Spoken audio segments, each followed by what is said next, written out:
Akosua's knees hit the marble floor so hard she felt the pain shoot up her legs, but she didn't care. The man standing in front of her, this stranger in expensive shoes, was her last hope. Her voice cracked as the words tore from her throat. "Please save my daughter." She didn't know his name, didn't know if he had a heart beneath that cold expression.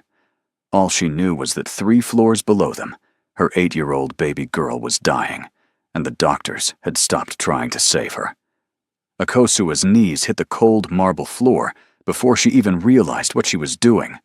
Her breath came in short gasps. The security guard behind her was shouting something in Korean she didn't understand, but it didn't matter. Nothing mattered except the man standing 3 feet in front of her, briefcase in hand, staring down at her with an expression she couldn't read. "Please," she said, her voice cracking. "Please save my daughter." The hallway went silent. Even the security guard stopped mid-grab, his hand hovering over her shoulder.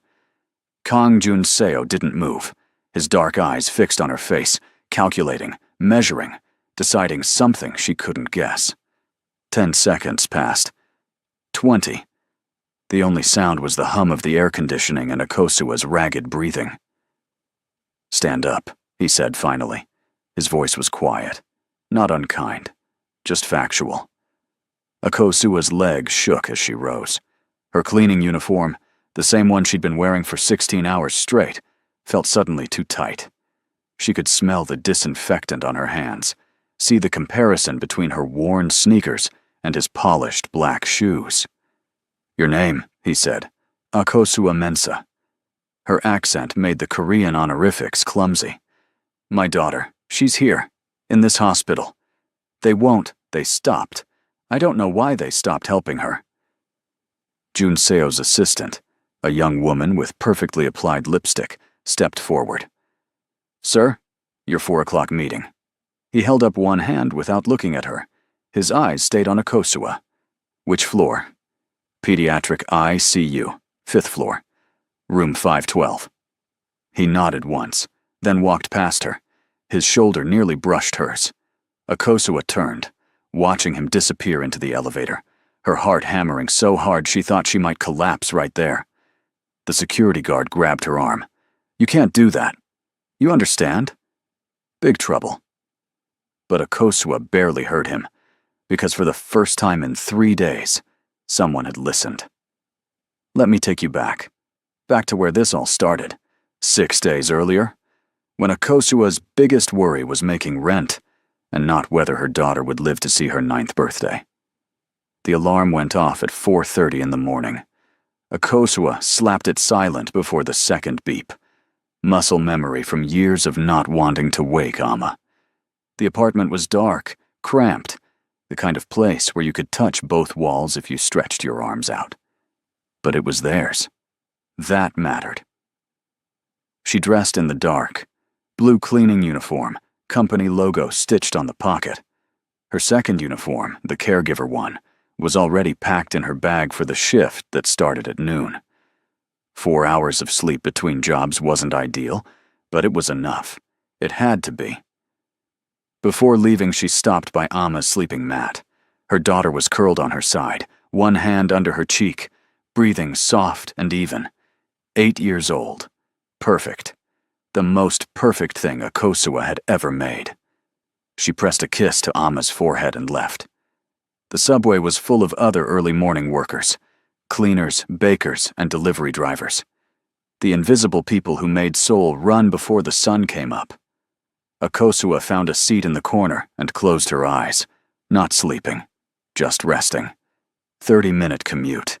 She'd learned to make it count. Hanseong Medical Center rose up from the street like a glass giant. Akosua had been cleaning its executive wing for 2 years now. She knew which offices belonged to which doctors, which conference rooms got used, and which bathrooms needed extra attention. She knew the building better than the people who worked there during the day knew it. Her supervisor handed out assignments without looking up. 6th floor, all executive offices, finish by 8. Akosua nodded and took her cart. The 6th floor was always quiet, expensive quiet. the kind of silence that came from thick carpet and heavy doors. She started with the bathrooms, then moved to the offices, emptying trash bins, wiping desks, and vacuuming. In one office, someone had left their family photo face down. In another, an empty wine bottle sat in the recycling, little pieces of other people's lives. She was dusting the conference room when she found the newspaper. Someone had left it open to the business section. The headline read, "Kang Jun-seo, named CEO of Hansung Medical Group." Below it, a photo. A man in his late 30s, handsome in that sharp-featured way, looking at the camera like he was already bored with it. Akosua didn't give it much thought. Rich men becoming richer wasn't news to her. She finished at 7:45, clocked out, and took the subway back home. Amma would be waking up soon. Her daughter was already awake when she got there, sitting at their small table, drawing in her notebook. She looked up when Akosua entered, her whole face brightening. "Mama." "Good morning, my sweet girl." Akosua dropped her bag and pulled Amma into a hug, breathing in the smell of her hair. "What are you drawing?" "Our house, but bigger." Amma held up the notebook. She'd drawn a house with a garden, flowers, a tree. "When I grow up and get a job, I'll buy you a house like this." Akosua's throat tightened. "You're already giving me everything I need." They had breakfast, rice, and eggs. Then Akosua helped Amma get ready for school. Uniform, backpack, lunchbox. The same routine they'd done 1,000 times. "Mama, my chest feels tight again," Amma said as Akosua braided her hair. Akosua's hands paused. "Like before?" "A little bit. It's okay, though." It wasn't okay. Amma had been having episodes for 3 months now. Shortness of breath, chest pain, fatigue. They'd been to the local clinic twice. Both times the doctor said it was probably asthma, prescribed an inhaler, and sent them home. But the inhaler didn't help. "We'll go to the doctor again this week," Akosua promised. "You said that last week." "I know, baby, I know." What she didn't say was that the clinic visit cost money they didn't have, that she was already behind on rent, that her caregiver's job barely covered food and Amma's school supplies, that she was tired, so tired, and didn't know how to fix this. But Amma just smiled and hugged her. "It's okay, Mama. Don't worry." 8 years old and already trying to protect her mother. Akosua's heart broke a little bit more. She dropped Amma at school and made it to her caregiver job by noon. 4 hours of helping an elderly Korean woman bathe, eat, and move around her apartment.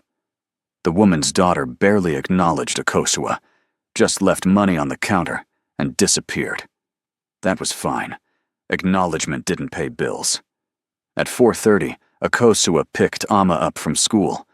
That's when everything changed.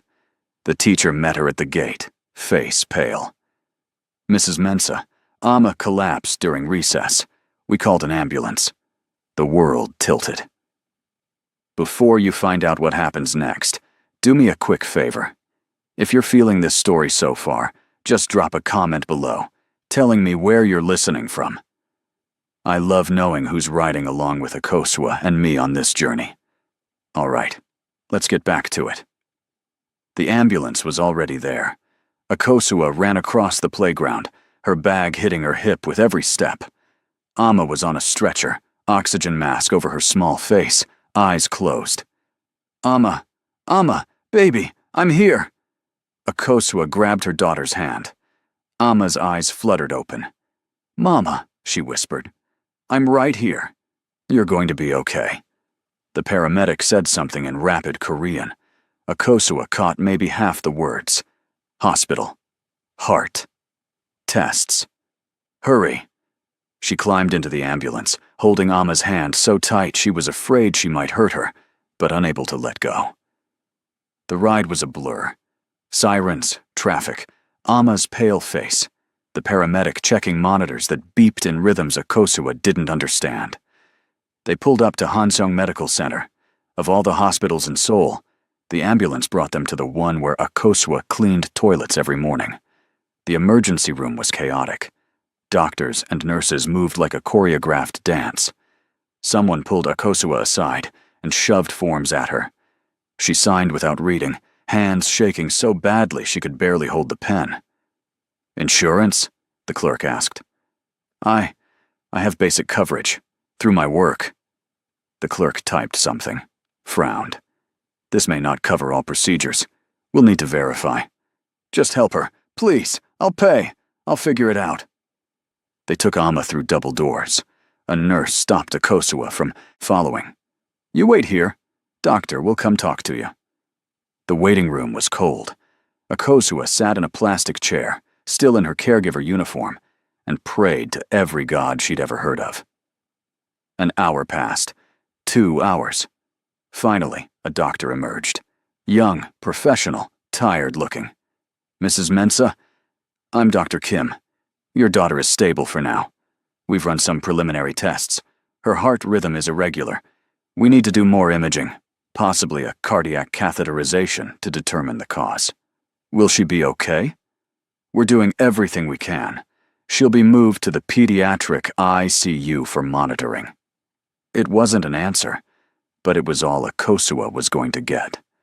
They let her see Amma once she was settled in room 512.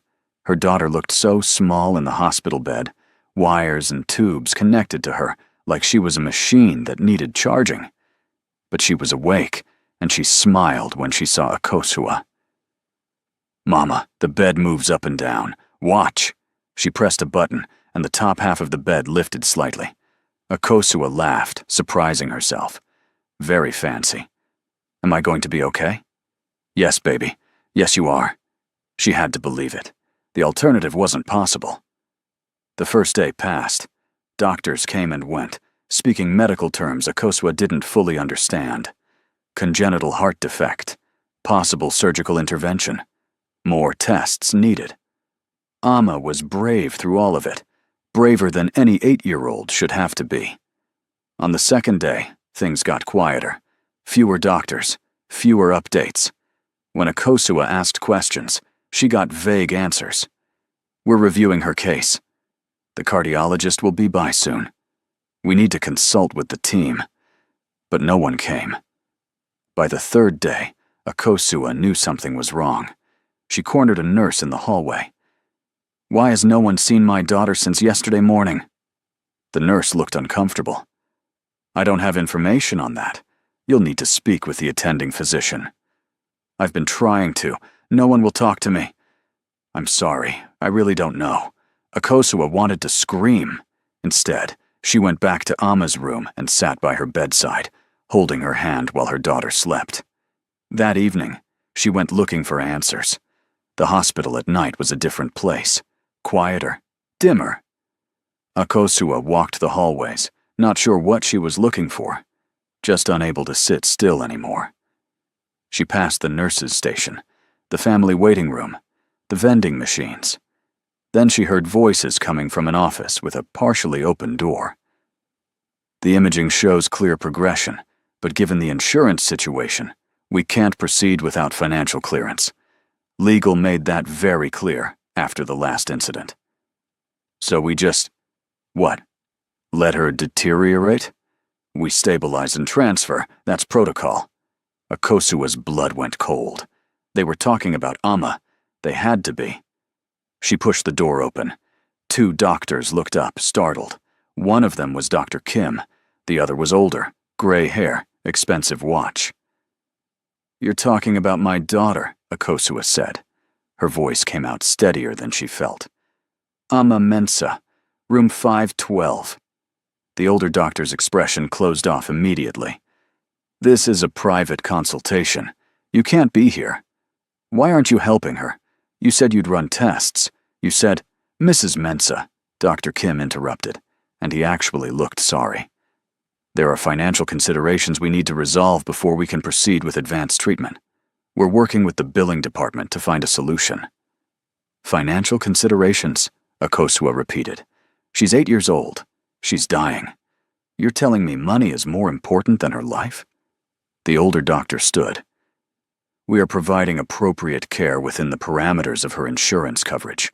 If you're unhappy with that, you're welcome to transfer her to another facility.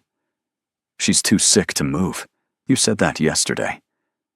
Then I suggest you work with our billing department to arrange payment for additional procedures. He walked out, brushing past her like she was nothing, like she was invisible. Dr. Kim, at least, had the decency to look ashamed. "I'm sorry," he said quietly. "I really am." Then he left too. Akosua stood in the empty office, shaking with rage and fear and helplessness. That night, she couldn't sleep. She sat in the chair next to Ama's bed, listening to the monitor's beep, watching her daughter's chest rise and fall, and tried to figure out what to do. She had exactly 300,000 won in her bank account. Not nearly enough for whatever treatment Ama needed. She could ask her employer for an advance, but she was already in debt to them from last month's emergency. She could try to borrow from other Ghanaian families in Seoul, but they were all struggling too. She could scream, she could cry, she could give up, or she could fight. At 6 in the morning, Akosua made a decision. She'd seen the newsletter, the email sent to all hospital staff, including contract cleaners. "Join us in welcoming our new CEO, Kang Jun-seo." There was a photo, a brief bio, mentions of his family's medical empire, his reputation for turning around failing hospitals. A man with power. Real power. Akosua left Ama with a nurse she trusted, promising to be back soon. Then she went down to the lobby, found the building directory, and took the elevator to the 6th floor. The executive wing. The same hallway she'd cleaned 100 times. But now she was here during business hours, in her dirty clothes, without permission, without a plan, with nothing but desperation pushing her forward. The secretary at the front desk stood immediately. "Excuse me, you can't be here. This area is restricted. I need to see Kang Jun-seo. You need an appointment." "Do you have an appointment?" "No, but then I'm afraid you'll have to leave." A security guard was already approaching. Akosua saw her window closing. She ran. Past the secretary, past the guard's shout of surprise. Down the hallway toward the corner office she'd dusted 1,000 times. The door was closed. She didn't care. She reached for the handle. The guard caught up, grabbed her arm. "Stop! You can't—" The door opened, and there he was. Kang Jun-seo, in person, taller than she expected, sharper, real in a way the photo hadn't captured. He looked at her, then at the guard, then back at her. Akosua didn't think. She just dropped to her knees. "Please," she said, "please save my daughter." Which brings us back to where we started. To Akosua on the cold marble floor. To Jun-seo's unreadable expression. To the moment everything shifted. After he walked away, after the security guard escorted her firmly but not roughly back to the elevator, after she returned to Ama's room with no idea if anything would change, Akosua sat down and waited. An hour passed. Then Dr. Kim appeared in the doorway. He looked different, surprised, confused.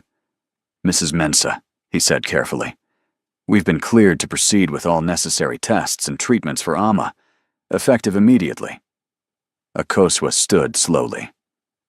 "What?" I'm not sure what happened, but the financial hold has been lifted. We can do the cardiac catheterization this afternoon." "I don't understand." Dr. Kim shook his head. "Neither do I. The order came from administration, top level." He paused. Do you know someone?" Akosua thought of the man in the hallway, the way he'd looked at her, the single word he'd said. "Stand up." "I don't know," she said honestly. But 2 hours later, when a team of cardiologists came to explain the procedure to her in detail, when they wheeled Ama away with reassurances and actual compassion, when the head nurse told her they'd moved Ama to a private room after the surgery for better monitoring, Akosua started to suspect. Someone had intervened. Someone had made a phone call. Someone had decided her daughter's life was worth saving. The surgery took 4 hours. Akosua paced the waiting room, prayed, paced some more. When Dr. Kim finally emerged, he was smiling. She did great. We found the issue, a congenital defect in one of her heart valves. We were able to repair it. She'll need monitoring and follow-up. But Mrs. Mensah, I think she's going to be fine. Akosua's legs gave out. She sat down hard in the nearest chair and burst into tears. Amma woke up groggy but alive, so beautifully alive. Akosua held her hand and whispered promises and thank yous until her voice went hoarse. It was late evening when the nurse mentioned, almost casually, "Oh, the CEO stopped by earlier. While Amma was in surgery, he didn't stay, just asked for an update." Akosua's heart did something complicated. "The CEO," she repeated. "Mr. Kang, unusual for him to check on individual patients. You must have made an impression."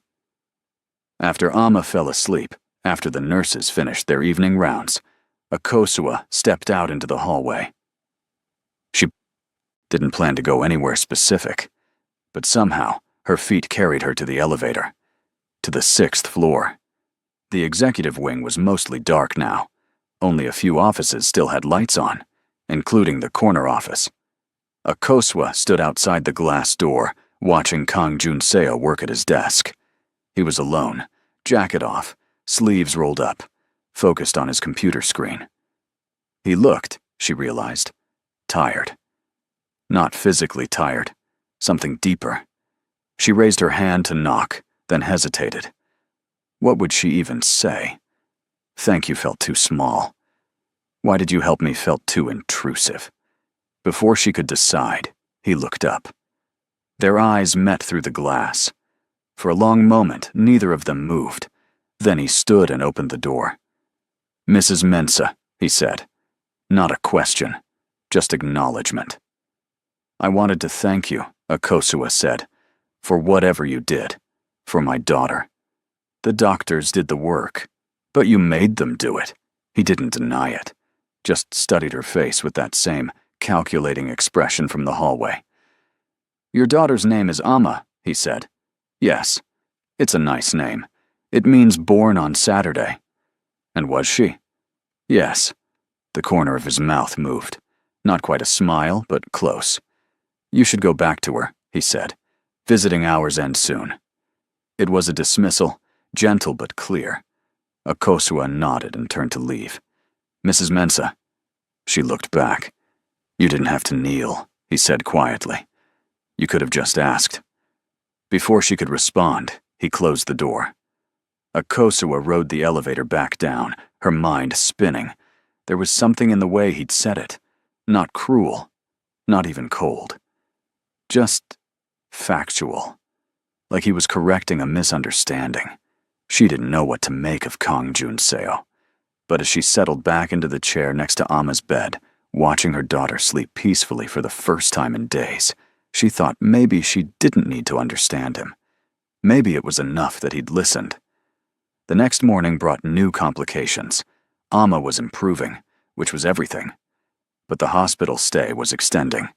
3 more days minimum, the doctors said. Then home care, medications, follow-up appointments. All of it necessary.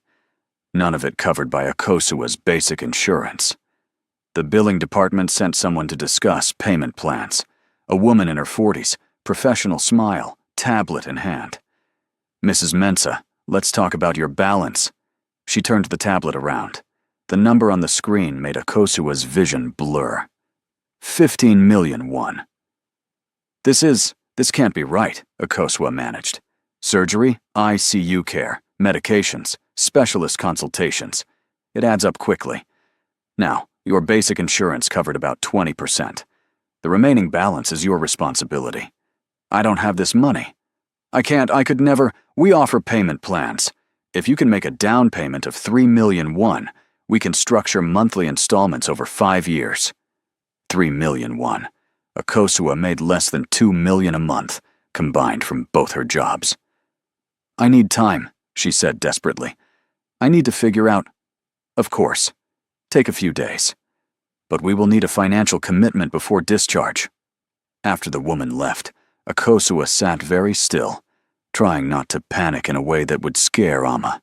Her daughter was watching her with two wise eyes.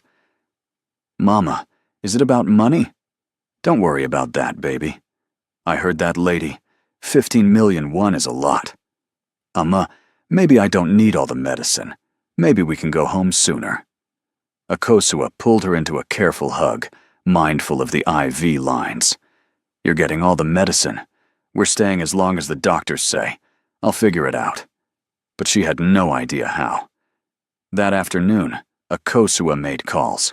First to her cleaning job supervisor. "I need the week off. Family emergency." The woman's voice was flat. "You already missed 3 days. If you miss a full week, we'll have to replace you." "Please, my daughter is in the hospital." "I'm sorry about that. But I have a schedule to maintain. If you're not back by Monday, don't bother coming back at all." The line went dead. Akosua sat there, phone in hand, doing the math. Losing one job meant losing half her income. But Amma needed her here. There was no choice. She called her caregiver job next. That conversation went slightly better. The elderly woman's daughter agreed to 1 week unpaid leave, but no more. So, 1 week to figure out how to pay 15 million won and keep her remaining job. Akosua laughed, a bitter sound that made the nurse passing by glance at her with concern. She was trying to figure out her next move when someone knocked on the doorframe. Kang Jun-seo stood there, hands in his pockets, looking completely out of place in the pediatric ward. Akosua straightened in her chair. Amma, who'd been coloring, looked up curiously.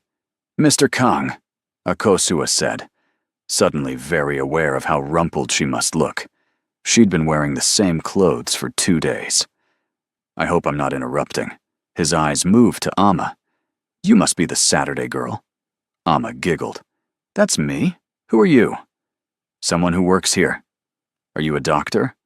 "No. I just make sure the doctors have what they need to help people." "Oh, that's important too, I guess." The corner of his mouth twitched. "I guess it is." He pulled something from his jacket pocket. A book. Not a kid's book, Akosua noticed, but a proper novel. The cover showed a girl climbing a mountain. "The nurse mentioned you like reading," he said, handing it to Amma. Amma's eyes went huge. "This is in English. Mama, look, it's in English." "I see that, baby." Amma immediately opened it and started reading, already half forgetting the adults in the room. Jun-seo met Akosua's eyes. "Could I speak with you for a moment?" "Outside?" Akosua's stomach tightened. She nodded and followed him into the hallway. He walked a few feet away from the door, far enough that Amma wouldn't hear, then turned to face her. "The billing department spoke with you," he said. Not a question. "How did you know?" "I know everything that happens in this hospital." There was no arrogance in the statement, just fact. "Then you know I can't pay," Akosua said. She was too tired to be embarrassed. 15 million won might as well be 15 billion. "The charges are standard for the procedures performed." "I'm not arguing that. I'm just stating reality. I can't pay it." He studied her face. "What will you do?" "I don't know yet, but I'll figure something out. I always do." "Always." "I've been taking care of us for 8 years, alone. We're still here. So yes, always." Something shifted in his expression. "Where is her father?" "Gone. He left when I was pregnant. Haven't seen him since." She said it matter-of-factly, the way you'd report the weather. "It's just us." Jun-seo was quiet for a moment. When he spoke again, his voice was different, softer. "That must be difficult. It's life. You do what you have to do. And what you have to do right now is find 15 million won. Apparently." He reached into his jacket again, pulled out a business card. "My assistant's direct number. Call if you need anything." Akosua took the card, confused. "Why are you helping me?" "You asked me to. I asked you to save my daughter. You did that. You don't owe me anything else. Maybe I want to help." "Why?" He looked at her for a long moment. "You asked differently than most people ask me for things." "I was on my knees." That's not what I meant. He paused. Most people who ask me for favors spend 10 minutes explaining why they deserve it, why they're important, why I should care. You just asked. No justification. No performance. Just honesty. Akosua didn't know what to say to that. Keep the card, he said, in case you need it. Then he walked away, leaving Akosua standing in the hallway, holding a business card and wondering what just happened. Over the next 2 days, a strange pattern developed. Jun Seo would appear, briefly, at random times. Never for long. Never with fanfare. He'd check on Amma's progress with the doctors, exchange a few words with Akosua, then leave. He brought another book, then a puzzle. Once, he brought fancy fruit, the expensive kind sold in department stores, each piece individually wrapped. Amma was delighted by all of it. Mama, is Mr. Kang your friend? I don't know what he is, baby. I think he's nice. He doesn't talk to me like I'm little. That was true. Jun Seo spoke to Amma the same way he spoke to everyone, directly and without condescension. Amma responded to it, blooming under his quiet attention. Akosua watched these interactions with a mix of gratitude and confusion. This man was the CEO of a medical empire. He had 1,000 responsibilities. Yet here he was, spending time with a sick 8-year-old and her broke mother. It didn't make sense. On the 3rd day, Akosua decided to ask him directly. She found him in the hospital garden, sitting on a bench, checking his phone. It was late evening, past visiting hours, but the nurses had stopped enforcing that rule for Akosua days ago. Mr. Kang, she said. He looked up, not startled, like he'd been expecting her. Mrs. Mensah. Can I sit? He gestured to the bench. Akosua sat, leaving a careful distance between them. Why are you doing this? She asked. Sitting in the garden? You know what I mean. The books, the visits, all of it. Why? He was quiet for a moment, watching the small fountain in the center of the garden. Do you know how many people ask me for things every day? He said finally. A lot, I imagine. At least 30.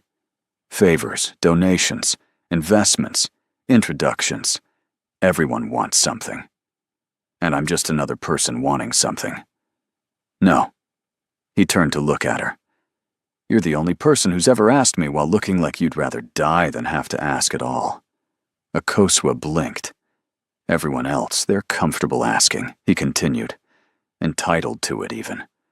But you looked like it was killing you. Like kneeling in front of me was the worst thing you'd ever had to do. It was pretty high on the list, Akosua admitted. And yet you did it. For your daughter. No hesitation. That's... He paused, searching for words. That's not something I see often. You'd do the same, if you had a child. I don't know if I would. I'd like to think so, but I honestly don't know. There was something in his voice, something lonely. Akosua found herself asking, Do you have family? Parents? A younger sister? We're not close. Why not? He smiled, but it didn't reach his eyes. They see me as a business asset. I see them the same way. It's efficient. It's sad. Is it? Yes. Family should be more than efficient. Like you and Amma. Like me and Amma, Akosua agreed.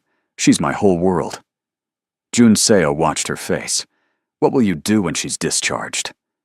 Back to the impossible question. Akosua sighed. I'll set up a payment plan. Work extra shifts somehow. Maybe borrow from, I don't know. I'll figure it out. You keep saying that. I'll figure it out. Because I will. I don't have another option. You could accept help. I already accepted help. You saved my daughter's life. That's more than enough. But not enough to actually solve your problem. Akosua turned to him. Why do you care? Really? You're a CEO. I clean toilets in your building. We live in completely different worlds. So why do you care if I can pay my hospital bill? He held her gaze. Maybe I'm tired of my world. The honesty of it hung between them. Before Akosua could respond, Her phone rang. The hospital's main number. Her heart jumped. "Hello. Mrs. Mensah, this is Nurse Park. Amma's asking for you. She's fine, just wants her mom. I'll be right there." She stood quickly. Jun Seo stood too. "Thank you," Akosua said, "for being honest with me. You make it easy." She didn't know what to do with the way he was looking at her, so she just nodded and hurried back inside. But that night, lying on the cot the nurses had brought in for her, listening to Amma's peaceful breathing, Akosua replayed the conversation in her head. Maybe I'm tired of my world. What did that mean? The next morning brought a new crisis.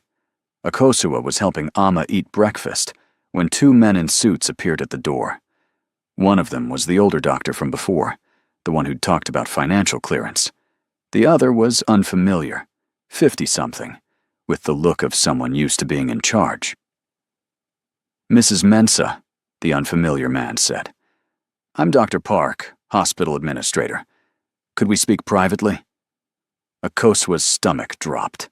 About what? It would be better to discuss in private. She looked at Amma, who had stopped eating, picking up on the tension. "It's okay, Mama," Amma said quietly. Akosua followed the men into an empty consultation room. The administrator closed the door. "Mrs. Mensah, there's been a review of your daughter's case," he began. "A review? Standard procedure. And we've discovered some irregularities in her treatment timeline." The older doctor shifted uncomfortably. "What kind of irregularities?" Akosua asked. Dr. Park cleared his throat. "It appears there was a delay in diagnosis when your daughter was first admitted. The initial imaging showed clear signs of the cardiac defect, but it wasn't flagged appropriately. Treatment was delayed by approximately 48 hours. The words took a moment to land. "You're saying someone made a mistake," Akosua said slowly. "We're saying there was a gap in protocol. A gap that made my daughter sicker. The delay didn't ultimately affect her outcome, but it could have." Neither man responded. Akosua felt something cold settle in her chest. "Why are you telling me this?" "We believe in transparency with our patients," Dr. Park said, which was obviously a lie. "We wanted you to be aware. And we'd like to offer a settlement. A reduction in your bill, significantly reduced, in exchange for signing an agreement that this matter is resolved." There it was. "You want me to sign something saying I won't sue you," Akosua said. "We want to come to a mutually beneficial arrangement. How much of a reduction?" 80%. You'd only owe 3 million won. 3 million instead of 15. Still more than Akosua had, but manageable. Maybe. With a payment plan, with extra work, maybe. "And if I don't sign?" Dr. Park's expression hardened slightly. "Then we proceed with standard billing. And you should know, Mrs. Mensah, that your insurance company may have questions about covering a treatment that resulted from, let's say, complicated circumstances." It was a threat. Barely veiled, but a threat. If she didn't sign, they'd find a way to make her insurance deny the claim. She'd owe the full amount, probably more. "I need to think about it," Akosua said. "Of course. Take 24 hours. They left her in the consultation room, alone with a choice that wasn't really a choice. Akosua wanted to scream, wanted to throw something, wanted to march up to the 6th floor, and what? Ask Kang Jun Seo to fix this, too? Keep depending on a stranger's charity? No. She'd handled everything alone for 8 years. She could handle this. But first, she needed to understand what she was really dealing with. That evening, after Amma fell asleep, Akosua went looking for answers. She started with Nurse Park, the kind one who always took time to explain things. "The delay in treatment," Akosua said carefully. "Do you know what happened?" Nurse Park glanced around, then lowered her voice. "I shouldn't talk about it. Please, it's my daughter." The nurse hesitated, then sighed. "The first imaging was reviewed by Dr. Han. He's the one who usually handles pediatric cardiology. But there was some confusion about whether insurance would approve further testing. By the time it was sorted out, 2 days had passed. Confusion about insurance, not about the diagnosis. I didn't say that. But her face said it clearly enough. "Thank you," Akosua said quietly. She spent the next hour piecing it together. Conversations overheard, things half said by nurses, the timeline of Amma's care. The picture that emerged made her sick. They'd known what was wrong with Amma from day one. But because Akosua's insurance was basic, because she was a foreigner, because she didn't have money, they'd waited. Delayed treatment. Hoped maybe the problem would resolve itself, or she'd transfer to a cheaper hospital. Only when Junseo had intervened did they suddenly find the resources to help. And now they wanted her to sign away her right to hold them accountable in exchange for not bankrupting her. Akosua stood in the empty hallway, shaking with rage. "Okay, I need to pause here for a second because this is getting intense. If you're feeling all these emotions with Akosua right now, if you're angry at this injustice, if you want to see what she does next, hit that like button. Let me know you're invested in this story, and don't go anywhere, because what happens next is going to surprise you." She went to the 6th floor. It was past 9 at night. The executive wing was dark except for one office. Of course. Akosua didn't hesitate. She walked straight to Junseo's door and knocked, hard. He opened it immediately, like he'd been waiting. Maybe he had been. "They're trying to cover up their mistake," Akosua said without preamble. "They delayed Amma's treatment because of insurance, and now they want to pay me off to keep quiet." Junseo's expression didn't change, but something in his eyes went very cold. "Come in." She stepped into his office. He closed the door and gestured to a chair. Akosua didn't sit. "Tell me exactly what happened." She did. Every detail. The administrator's visit, the settlement offer, what she'd learned from the nurses. Junseo listened without interrupting, his face unreadable. When she finished, he was quiet for a long moment. "Did you know?" Akosua asked. "About the delay?" "Yes." Something in her chest cracked. "You knew they almost killed her because of money, and you didn't tell me. I knew that telling you wouldn't change what happened, so I fixed it instead." "Fixed it? They're offering me hush money. Because they're afraid I'll fire them if this becomes public, which I will." "That's not good enough." Her voice had risen. She forced herself to breathe. "It's not good enough," she repeated, quieter. "They need to be held accountable. People need to know this happened, so it doesn't happen to someone else's daughter. If you make this public, you'll get nothing," Junseo said. His voice was calm, factual. "The hospital will fight you. You'll need lawyers you can't afford. It'll take years. And in the end, maybe you win, maybe you don't. Meanwhile, you'll still owe 15 million won, and you'll have made powerful enemies. So I should just take their bribe and let them get away with it. I'm saying you should think strategically. Is that what you do? Think strategically while people suffer?" "Yes." No hesitation.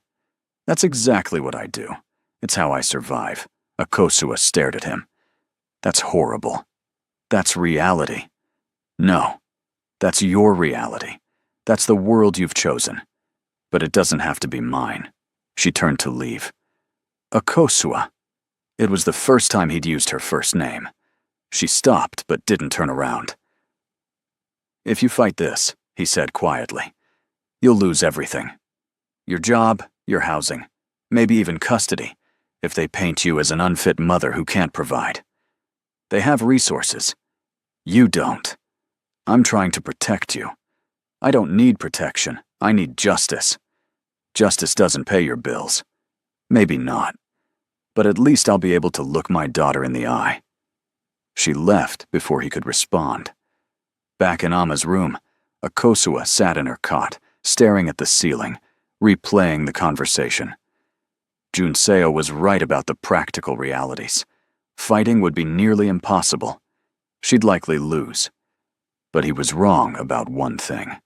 This wasn't just about her and Amma anymore.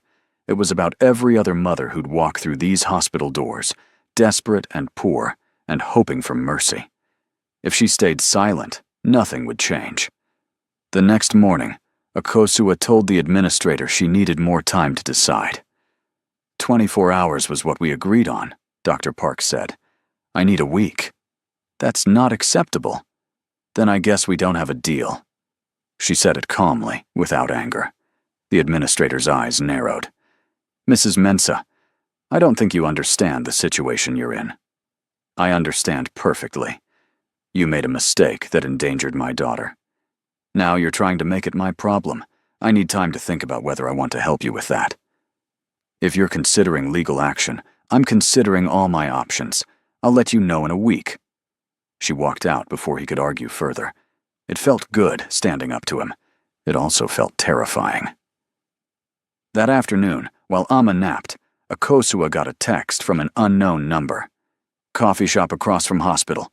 30 minutes. Minji! Akosua had no idea who Minji was, but something made her go. The woman waiting at a corner table was young, well-dressed, professional. She stood when Akosua approached. Mrs. Mensah, thank you for coming. I'm Minji, Mr. Kang's assistant. They shook hands. Akosua sat warily. Did he send you? No. He doesn't know I'm here. Minji glanced around, then leaned forward. I heard about the settlement offer. I wanted to give you some information. What kind of information? The kind that might help you make a decision. She slid a USB drive across the table. This has copies of internal emails about your daughter's case, including the ones where Dr. Han was explicitly told to delay treatment, pending insurance verification. Akosua stared at the USB drive. Why are you giving this to me? Because what they did was wrong, and because I have a daughter too. If someone did this to her, I'd want to know the truth. Won't you get in trouble? Only if they find out it was me. I was careful. Akosua picked up the drive. Thank you. Don't thank me yet. If you use this, it's going to get ugly. Mr. Kang was right about that. They'll come after you with everything they have. I know. Minji studied her face. You're going to do it anyway, aren't you? I don't know yet. But if I do, I want to be prepared. For what it's worth, I think you're brave. I think I'm probably crazy. Minji smiled. Sometimes that's the same thing. After she left, Akosua sat in the coffee shop, turning the USB drive over in her hands. She thought about Jun Seo's warning, about the practical reality that justice didn't pay bills. She thought about Amma, getting stronger every day, who deserved to grow up in a world where hospitals couldn't abandon sick children for money. She thought about the mothers who'd come after her, who wouldn't have a CEO to intervene on their behalf. Then she put the USB drive in her pocket and went back to the hospital. That night, Jun Seo came by Amma's room.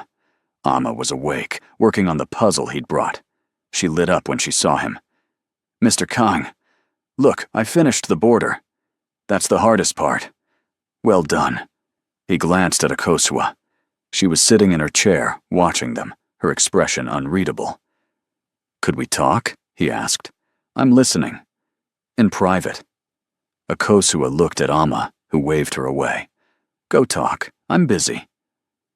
They stepped into the hallway. Jun Seo led her to a quiet corner, away from the nurse's station. I was harsh last night, he said. I apologize. You were honest. That's different. Still, I shouldn't have assumed you'd prioritize safety over principle. But you think I should. I think principles are expensive, and you can't afford them right now. Akosua almost laughed. You really don't understand, do you? Understand what? Some things matter more than money. You can't see that because you've always had money. That's not fair, isn't it? When have you ever had to choose between doing the right thing and surviving? He was quiet. That's what I thought, Akosua said. This is my life. Every choice is survival. But that doesn't mean I stop caring about right and wrong. Even if caring destroys you? Even then? Junseo looked at her like he was seeing something he'd never encountered before. You're impossible. I've been called worse. I'm trying to help you. I know. But maybe I don't need the kind of help you're offering. What kind do you need? Akosua met his eyes. The kind where you trust me to make my own choices, even if you think they're wrong. And if your choices lead to disaster, then I'll handle it, like I've handled everything else. He studied her face, and she saw the moment something shifted in him, a decision being made. All right, he said quietly. What are you going to do? I don't know yet. When you figure it out, tell me. Not so I can stop you. So I can help properly. It was the last thing Akosua expected. Why would you do that? Because you asked differently, remember? He paused. And because I'm starting to think your way might be better than mine. Before she could respond, his phone buzzed. He checked it, frowned. I have to go. Emergency board meeting. He looked back at her. Be careful, Akosua. Her name in his voice did something strange to her heartbeat. I will.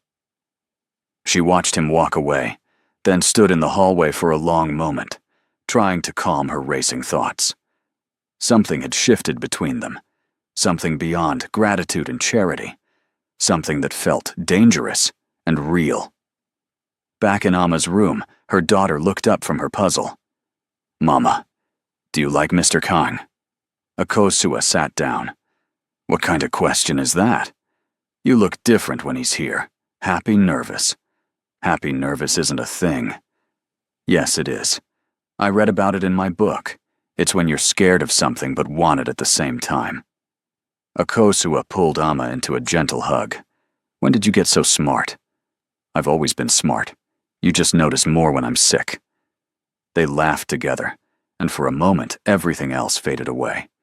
But later, after Amma slept, Akosua pulled out the USB drive and stared at it.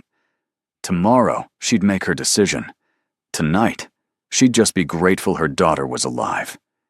The next day was Saturday, 1 week since Amma had collapsed at school. It felt like a lifetime ago. Dr. Kim came by during morning rounds with good news. Amma's recovery is exceeding expectations. If things continue this way, we can discuss discharge early next week. Really? Amma sat up excitedly. Really? You're doing great, Amma. After he left, Amma turned to Akosua. Mama, can we have a party when I go home? Just us? The biggest party. Whatever you want. Ice cream? A whole tub. And movies. Every single one you want to watch. Amma grinned, then her expression turned serious. Mama, will we be okay? With the money and everything? Akosua pulled her close. Yes, baby. I promise. We'll be okay. She had no idea if it was true, but she'd make it true somehow. That afternoon, Akosua went to the business center in the hospital lobby and plugged in the USB drive. The files were exactly what Minji had promised. Emails between Dr. Han and the billing department. Clear, explicit instructions to delay expensive procedures until insurance status was confirmed. Responses from administration backing that policy. Evidence, undeniable evidence. Akosua downloaded everything to her email, then deleted the history from the computer. She had power now. The question was what to do with it. She was still sitting there, staring at the computer screen, when someone sat down in the chair next to her. Junseo. You found evidence, he said. Not a question. Akosua closed the browser quickly. How did you know? Minji has been unusually nervous around me for 2 days, and you have that look. What look? Like you're about to do something that terrifies you. He turned the chair to face her. Show me. Akosua hesitated, then reopened her email and turned the screen toward him. He read through the files in silence, his expression growing colder with each page. When he finished, he sat back. This is worse than I thought. You knew it was bad. I knew there was negligence. I didn't know there was policy behind it. He looked at her. With this, you could destroy careers, maybe even bring criminal charges. Or I could take the settlement and disappear. You won't, though. How do you know? Because you're you. Something in the way he said it made her chest tight. If I do this, Akosua said slowly, if I go public, what happens to Ama's care? They can't legally retaliate by withholding treatment. Legally. But practically? Junseo was quiet for a moment. Practically. They'll make your life difficult. Different doctors, longer wait times for appointments, insurance claims that mysteriously take months to process. So my daughter suffers either way. Not necessarily. What does that mean? He stood. It means I need to make some calls. Don't do anything yet. Give me 24 hours. Junseo, please. Trust me for one more day. He left before she could argue. Akosua sat there, frustrated and confused, and maybe a little bit hopeful, which was the most dangerous feeling of all. That evening, while Ama watched a movie on the tablet the hospital had provided, Akosua's phone rang. Unknown number. Hello? Mrs. Mensah, this is Attorney Yang. I represent Hanseong Medical Center. I understand you're in possession of confidential hospital documents. Akosua's heart started pounding. I don't know what you're talking about. Please don't insult both our intelligence. Those documents were obtained illegally. If you attempt to use them, we'll pursue legal action against you for theft and corporate espionage. I didn't steal anything. Then how did you obtain internal emails? Someone gave them to me. That person committed a crime, and you're complicit. Akosua felt the trap closing. What do you want? Sign the settlement agreement by Monday morning. Destroy whatever files you have, and we all move forward. And if I don't? Then we file charges. You'll be arrested, which means your daughter goes to Child Protective Services while you're detained. Is that really what you want? The threat landed like a punch. Akosua's vision blurred. You can't do that. We can and we will. You have until Monday, 9 a.m. The line went dead. Akosua sat there, phone in hand, trying to breathe. They were going to take Ama. If she fought, they'd take her daughter away. She looked at Ama, laughing at something in the movie, completely unaware that her mother's world was collapsing. Akosua couldn't let that happen. She couldn't. Which meant she had no choice. She was going to have to sign. She called the number on Junseo's business card. Minji answered. I need to speak to him, Akosua said. He's in a meeting. Now. Please. Something in her voice must have conveyed the urgency. Minji put her on hold. 2 minutes later, Junseo's voice came through. What happened? She told him about the lawyer's call, about the threat. They can't take Ama based on this, he said, but his voice was tight. Can't legally, or can't practically? Silence. That's what I thought, Akosua said. I'm going to sign. Monday morning, it's over. Wait. I can't risk her, Junseo. I can't. She's all I have. I know. Just don't sign anything until we talk, please. There's nothing to talk about. Akosua! She hung up. Then she sat next to Ama's bed and cried as quietly as she could. Sunday morning came gray and cold. Akosua woke up to knocking. She opened the door to find Junseo standing there with coffee and pastries. It's 6 a.m., she said. I know. Can I come in? Ama was still asleep. Akosua stepped into the hallway and closed the door behind her. You shouldn't be here, she said. Probably not. He handed her a coffee. But I am, anyway. Akosua took it, too tired to argue. The coffee was exactly how she liked it, which meant he'd been paying attention. I'm signing tomorrow, she said. I already decided. I know. I'm not here to change your mind. Then why are you here? Because I wanted you to know that I understand, and I'm sorry. Akosua looked at him, really looked at him. He was tired too, she realized. Shadows under his eyes, tension in his shoulders. Did you sleep at all? She asked. No. Why not? Because I was trying to find a way to fix this and I couldn't. He said it like a confession. I have all this power, all these resources, and I couldn't protect you. It's not your job to protect me. Maybe I want it to be. The words hung between them, heavy with meaning. Akosua's breath caught. Junseo. I know. I know this is complicated. I know we barely know each other. I know you have every reason to walk away from me and this hospital and never look back. He stepped closer. But before you sign tomorrow, before this ends, I needed you to know that meeting you changed something in me. Changed what? Everything. The way I see my work, my life, what actually matters. You walked into my office and made me feel something real for the first time in years. Akosua couldn't breathe. This is a bad idea. I know. We're from completely different worlds. I know that too. Then why? Because different doesn't mean impossible. He was so close now. Close enough that she could see the exact shade of brown in his eyes, could smell his cologne, could feel the warmth of him. I don't know how to do this, Akosua whispered. I don't know how to let someone in. Neither do I. We can figure it out together. For one perfect moment, Akosua let herself imagine it. A world where she didn't have to carry everything alone, where someone stood beside her, not to save her, but just to be there. Then Amma coughed inside the room, and reality crashed back. I have to go, Akosua said. I know.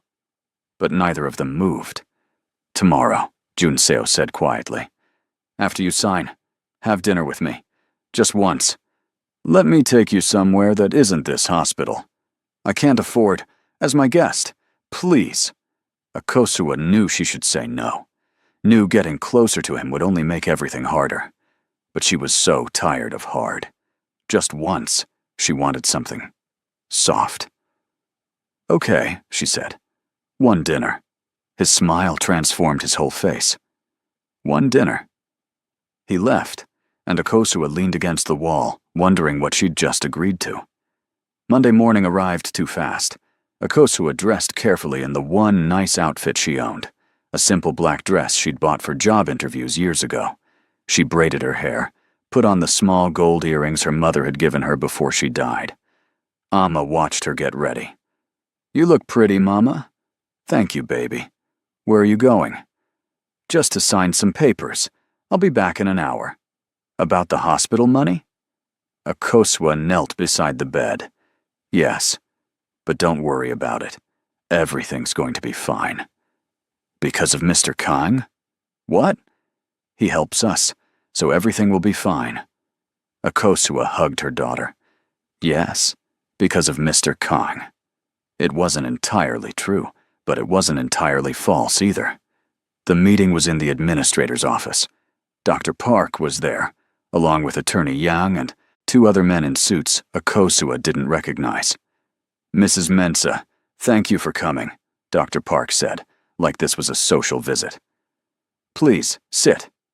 Akosua sat. The settlement agreement was already laid out on the desk. As discussed, we're reducing your total bill to $3 million in exchange for your signature, Attorney Yang said. We've also included a standard non-disclosure agreement and a release of all claims. Akosua picked up the papers. The legal language was dense, but the meaning was clear. Sign this. Never speak about what happened. Go away. Do you have any questions? Dr. Park asked. Akosua thought about the emails on that USB drive, about every mother who'd come after her, about justice versus survival. She picked up the pen. The door opened. Junseo walked in, followed by Minji, and 3 people Akosua didn't know. Dr. Park stood. Mr. Kang, this is a private meeting. Not anymore. Junseo gestured to one of the people behind him, a woman in her 50s with sharp eyes. This is Attorney Choi. She represents Mrs. Mensah as of this morning. Akosua stared. What? Attorney Choi stepped forward. Mrs. Mensah, I've reviewed your case. You don't need to sign this. But they said. They lied. The documents you received were provided by a whistleblower, which is protected activity. They can't press charges without exposing their own misconduct. Attorney Young's face went red. That's not... It's exactly true, and you know it. Attorney Choi cut him off. She turned to Akosua. You have options, real options, but only if you don't sign that paper. Akosua looked at Junseo. He nodded slightly. She put down the pen. Mrs. Mensah, I strongly advise, Dr. Park began. No, Akosua said. Her voice was steady. I'm not signing. The room went silent. Then we'll see you in court, Attorney Young said. Actually, you won't, Junseo said. His voice was calm, but there was steel underneath. Here's what's going to happen instead. Hansung Medical will forgive Mrs. Mensah's entire medical bill. You'll implement new policies to prevent insurance-based treatment delays. And you'll establish a fund for low-income patients who can't afford care. Dr. Park laughed. And why would we do any of that?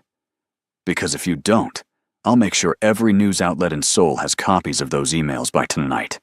I'll personally testify about the systemic negligence in this hospital. And then I'll recommend to the board that we replace the entire administrative team. You can't do that. You're CEO, not... I'm CEO, and I own 40% of the voting shares. My family owns another 30. Want to guess how they'll vote when I explain what happened to an 8-year-old girl under your watch? The silence this time was different, heavier. Dr. Park looked at Attorney Yang. Attorney Yang looked at his papers. We'll need time to consider, Dr. Park started. You have until end of business today, Junseo said. Attorney Choi will send over the formal proposal. Sign it, or I go public. Your choice. He turned to Akosua. Can I walk you out? She nodded, still in shock. They left the office together. Minji and Attorney Choi stayed behind to handle details. In the hallway, Akosua finally found her voice. What just happened? I told you I'd help properly. You threatened to destroy your own hospital. I threatened to fix my hospital. There's a difference. Junseo, you can't just... Yes, I can. And I did. He stopped walking and turned to face her. They hurt someone I care about. Did you really think I'd let that stand? Someone I care about. Akosua's heart was beating so fast she thought he might hear it. This is too much, she said. The lawyer, the demands, all of it. I can't pay you back for this. I don't want you to pay me back. Then what do you want? I already told you. Dinner. Tonight, if you're still willing. That's it? Dinner? For now. We can figure out the rest as we go. Akosua laughed, a slightly hysterical sound. You're impossible. You said that before. It's still true. He smiled. Is that a yes to dinner? Before she could answer, her phone rang. The nurse's station. Mrs. Mensah, Amma's asking for you. Nothing wrong, she just wants to show you something. I'll be right there. She looked at Junseo. I have to. Go. I'll see you tonight. 7? I don't even know where. I'll pick you up here. Wear something. Comfortable. He left before she could overthink it. Akosua went back to Amma's room in a daze. Her daughter had drawn a picture. 3 stick figures holding hands. One big, one small, one in between. Who are they? Akosua asked, though she already knew. That's you, and me, and Mr. Kang. We're a team. Akosua pulled Amma into a hug and held on tight. By 5 p.m., Attorney Choi called. They signed everything, she said, and Akosua could hear the smile in her voice. Your bill is cleared. The policy changes will be implemented within 30 days, and the patient fund will launch next quarter. Akosua sat down hard. It's really over? It's really over. You won, Mrs. Mensah. After she hung up, Akosua just sat there, letting it sink in. She'd won. Amma was safe. They weren't drowning in debt. And maybe, just maybe, she'd helped make sure this wouldn't happen to someone else. Amma was napping, peaceful and healing. Akosua looked at her daughter and felt something she hadn't felt in years. Hope. At 6:30, she started getting ready for dinner. She didn't have many options for what to wear. The black dress was too formal. Everything else was work uniforms or old jeans. She settled on a simple blue top and her best pair of pants, the ones without any stains. Did her hair down for once.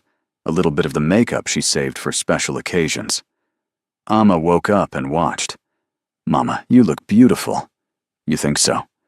"Mr. Kang will think so, too." We're just having dinner." "Uh-huh." Amma grinned. "Just dinner with someone you like.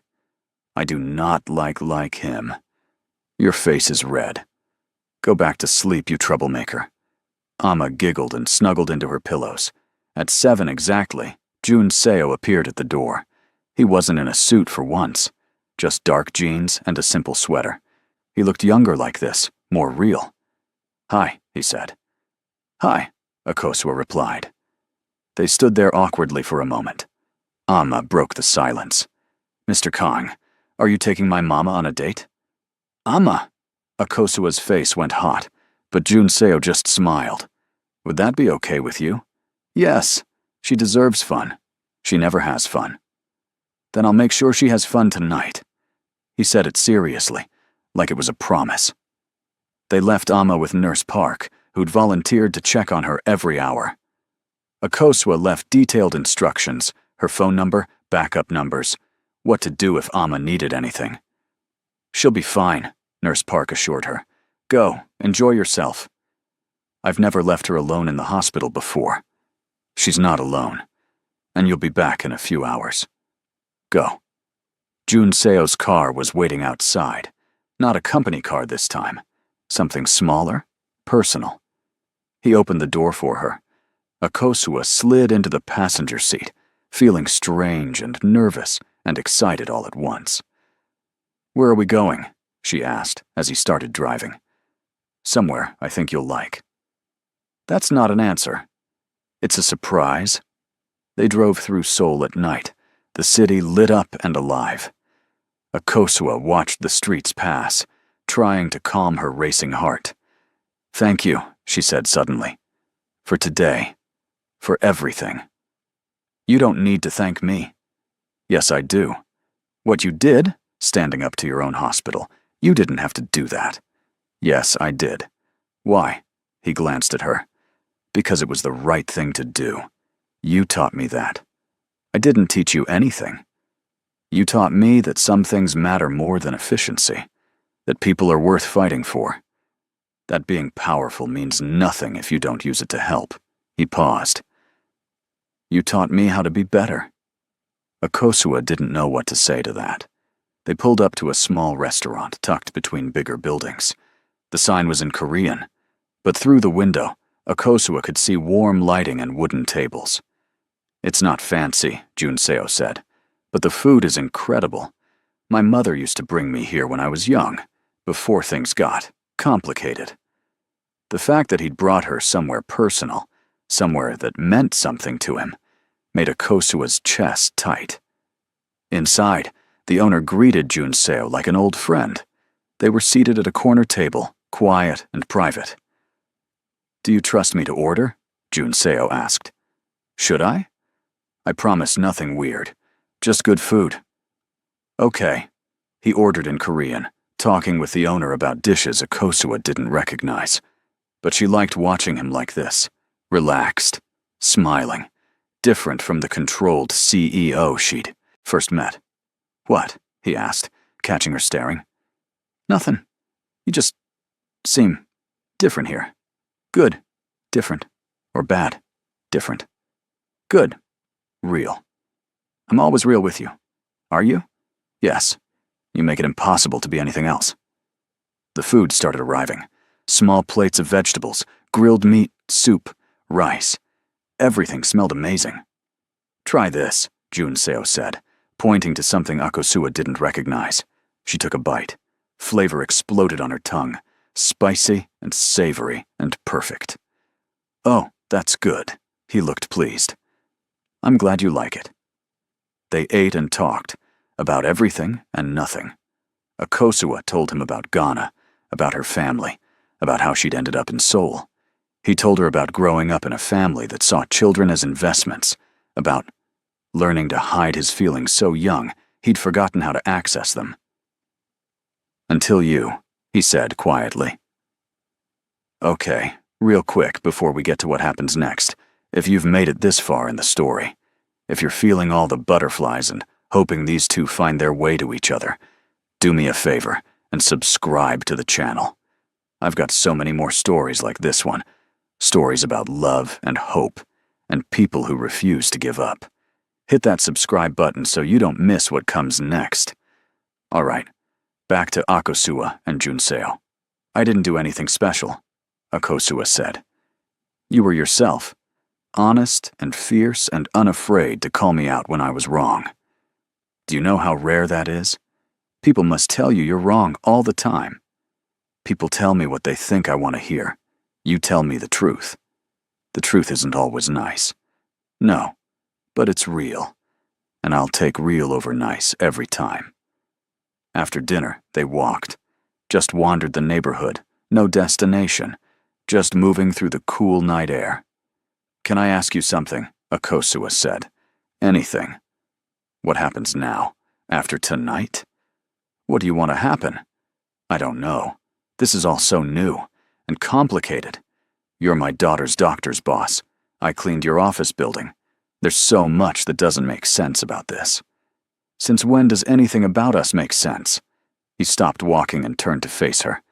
"From the moment you walked into my life, nothing has made sense. And I don't care. You should care. I have a daughter. I work 2 jobs. Or I did before I lost one.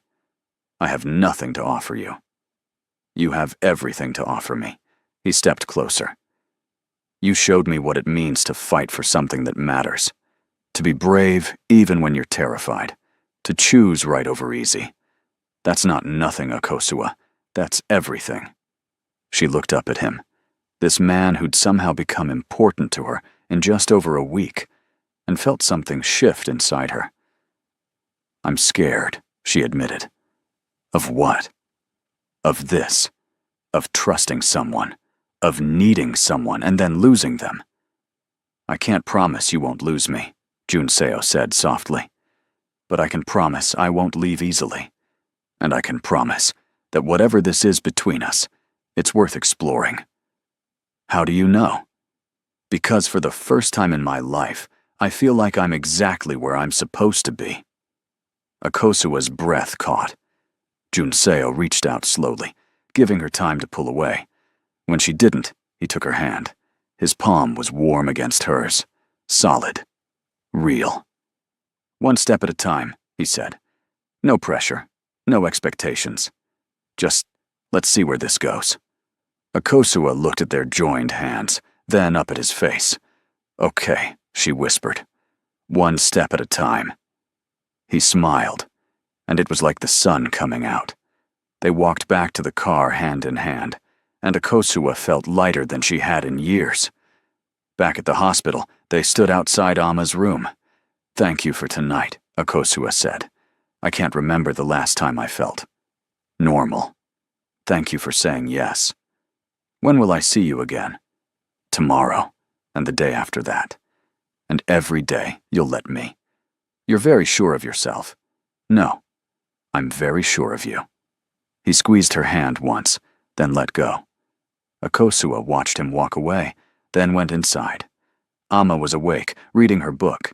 She looked up with a knowing smile. "Did you have fun?" "Yes, baby, I had fun." "Was it a good date?" "It was a good dinner." "Mama, you can call it a date. I won't tell anyone." Akosua laughed and hugged her daughter. "How are you feeling?" "Good. The nurse said maybe I can go home in 3 more days. 3 more days, that's wonderful. And then we can have our party. The biggest party." Ama yawned. "Mama, can Mr. Kang come to our party?" "Maybe, if he's not too busy." "He'll come. He likes us." "How do you know?" "Because he looks at you the way people look at each other in movies. Like you're the most important thing in the whole world." Akosua's throat tightened. "When did you get so grown up?" "I'm 8.5, practically ancient." They laughed together, and Akosua helped Amma settle in for sleep. Later, lying on her cot, Akosua thought about everything that had happened. 1 week ago, she'd been on her knees begging for help. Now, her daughter was healing, her bills were cleared, and she'd somehow found something she hadn't been looking for. Connection, hope, maybe even the beginning of love. Her phone buzzed, a text from an unknown number, but she knew who it was. "Sleep well. See you tomorrow." She smiled and typed back. "You too." 3 days later, Amma was discharged. Dr. Kim went over all the instructions, the medications, the follow-up appointments. "She's doing remarkably well. Just take it easy for a few weeks, no strenuous activity, and she should make a full recovery." "A full recovery," Akosua repeated, hardly believing it. "A full recovery," he confirmed. They packed up Amma's things, the books and puzzle from Junseo, the drawings she'd made, the stuffed animal one of the nurses had given her. As they were leaving, Nurse Park hugged them both. "Take care of each other." "We will," Akosua promised. Outside, Junseo was waiting by his car. "I thought you might need a ride home," he said. Amma ran to him, and he caught her in a gentle hug. "Careful, you're supposed to take it easy." "I know, but I'm so happy to leave. No offense to the hospital." None taken. He drove them home, carrying their bags up to the tiny apartment. Akosua felt suddenly self-conscious about the cramped space, the worn furniture, how different it was from what he was used to. But Junseo just looked around and said, "It's nice. Warm." Amma gave him the grand tour, all 3 rooms, which took about 2 minutes. Then she announced she was tired and wanted to nap. "In my own bed," she said happily. After she was settled, Akosua walked Junseo back outside. "Thank you for the ride," she said. "Anytime," he hesitated.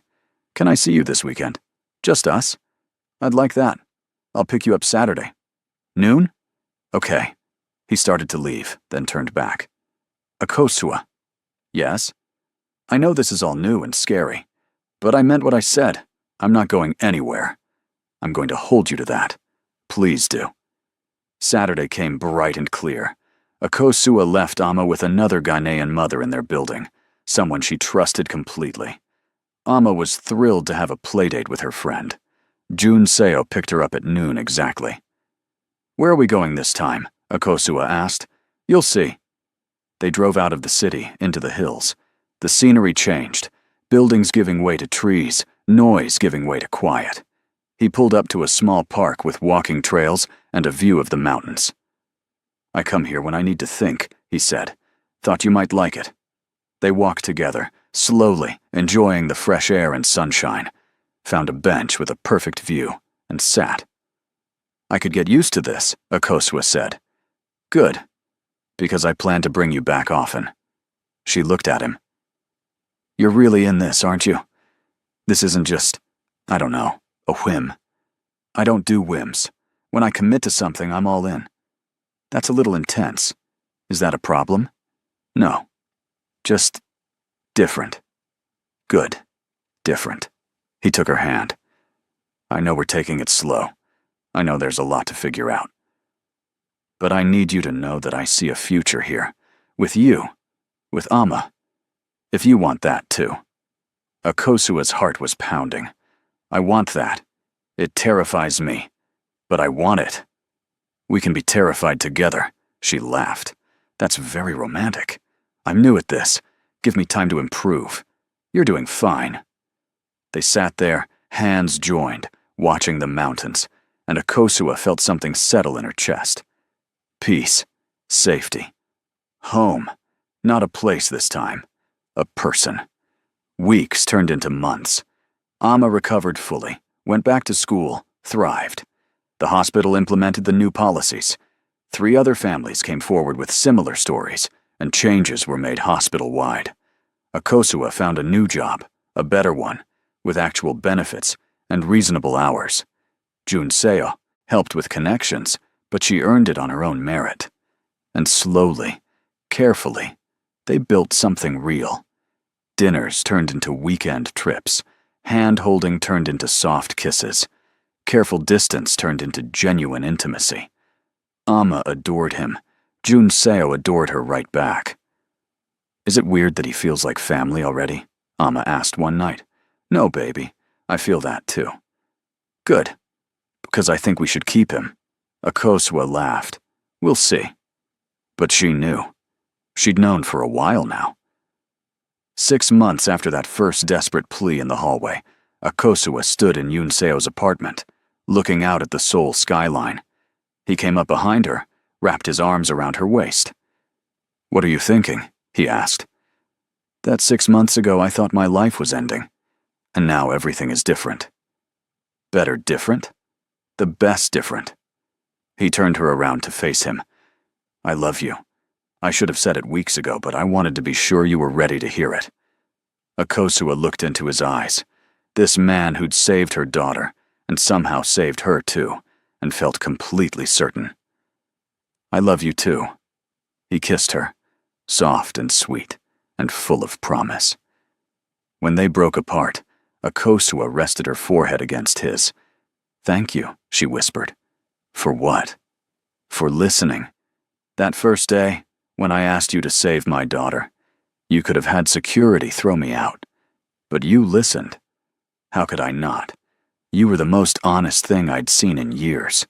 Still, you changed our lives.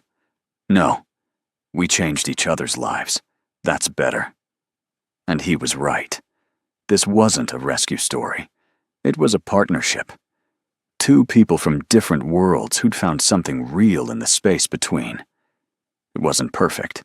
They still had hard days, cultural differences, family complications, the normal struggles of building a relationship. But they had each other, and Amma, and hope. And somehow, that was everything.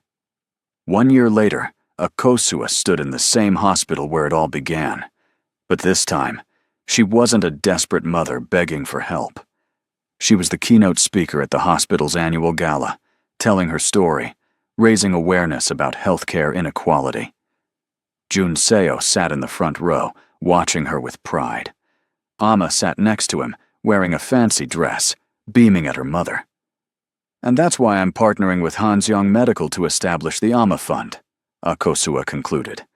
"Named after my daughter, who survived because someone chose compassion over policy. This fund will ensure that no parent has to beg for their child's life. That healthcare is a right, not a privilege." The applause was thunderous. Afterwards, at the reception, people kept coming up to thank her, to share their own stories, to ask how they could help. Jun Seo appeared at her side with champagne. "You were incredible. I was terrified. Couldn't tell at all." Amma tugged on Akosua's dress. "Mama, can we go home now? My feet hurt." Akosua laughed. "Yes, baby. Let's go home." Home was a new apartment now, bigger, with a room just for Amma. Not Jun Seo's place, not yet. They were taking their time, doing things right. But he spent most nights there anyway, and his toothbrush had a permanent spot in the bathroom. That night, after Amma was asleep, they sat on the couch together. "I've been thinking," Jun Seo said.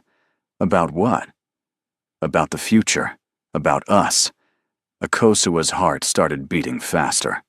"And I know we're taking things slow. I know there's no rush. But I also know that I want to spend the rest of my life with you and Amma. Whenever you're ready, however you want it to look, I'm in." Akosua turned to face him fully. "Are you asking what I think you're asking?" "Not yet. Not officially. Just letting you know my intentions, so you can think about it." "I don't need to think about it." He looked uncertain for the first time she could remember. "No?" "No, because I already know my answer." "And?" "Ask me properly and find out." He laughed, pulled her close, and kissed her soundly. "Soon," he promised. "I'll be waiting." And she would be, because this man, this complicated, intense, wonderful man, had become her partner in every way that mattered. Not because he saved her daughter, though he had. Not because he solved her problems, though he'd helped, but because he saw her, really saw her, and chose her anyway. That night, as Akosua drifted off to sleep, she thought about that moment in the hallway, when she'd fallen to her knees and begged for help. She'd thought she was asking him to save her daughter, but really, she'd been asking for so much more. For hope, for justice, for connection. And somehow, impossibly, she'd found it all. The story could have ended tragically, with medical debt and loss and despair. Instead, it ended with love, with family, with two people who'd found each other in the most unlikely way and built something beautiful from it. Not a fairy tale. Real life was messier than that, but real and true and worth every difficult step. Akosua smiled in the darkness and reached for Junseo's hand. He squeezed back, even in sleep. And she knew, whatever came next, they'd face it together. Before we wrap up, I want to thank you for going on this journey with Akosua, Ama, and Junseo. If this story touched your heart, if it made you believe in second chances and unexpected love, please subscribe to the channel and drop a comment telling me what part moved you the most. Your support means everything. Until next time, remember that sometimes the best love stories start with the bravest ask. See you in the next one.